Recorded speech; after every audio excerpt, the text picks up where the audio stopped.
ഭാസന്റെ നാടകത്തിൽ പഞ്ചരാത്രം എന്ന് പറയുന്ന ഭാസന്റെ നാടകത്തിൽ ദ്രോണരെ അഭിസംബോധന ചെയ്യുന്നത് ബ്രാഹ്മണാർജവ ബുദ്ധേ, കള്ളബന്ധമെന്നറിയാത്ത ബ്രാഹ്മണ, കിലോ കണക്കിന് സ്വർണം മുക്കിയിട്ടും പോറ്റിയെപ്പറ്റി ഒരു വാക്കുപോലും മലയാളി മിണ്ടുന്നില്ല.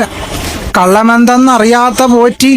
ദളിതർക്കും സ്ത്രീകൾക്കും സിനിമ നിർമ്മിക്കാൻ 50 ലക്ഷം വീതം കൊടുത്തപ്പോൾ അടൂര് പറഞ്ഞതെന്താണ്? അഴിമതി നടക്കും, ഭയങ്കര ഭീകര അഴിമതി നടക്കുന്നു. കാരശ്ശേരിയും സക്കറിയും മുഖ്യമന്ത്രിക്ക് കത്തെഴുതി അഴിമതി അനുവദിച്ചുകൂടാ. കിലോ കണക്കിന് സ്വർണം അടിച്ചു മാറ്റിയിട്ട് കാരശ്ശേരി ഉറക്കത്തില്ല, സക്കറിയ ഉറങ്ങുക, അടൂര് ഉറക്കത്തില്ല. ഭീകര അഴിമതി പോറ്റി നടത്തിയിട്ടും കേരളത്തിലെ സാംസ്കാരിക നായകന്മാർക്ക് മുഖ്യമന്ത്രിക്ക് കത്ത് വായിക്കണ്ട, നിവേദനം കൊടുക്കണ്ട, ഒന്നും കൊടുക്കണ്ട. ബ്രാഹ്മണാർജവ ബുദ്ധി, കള്ളമെന്തെന്നറിയാത്തവന്.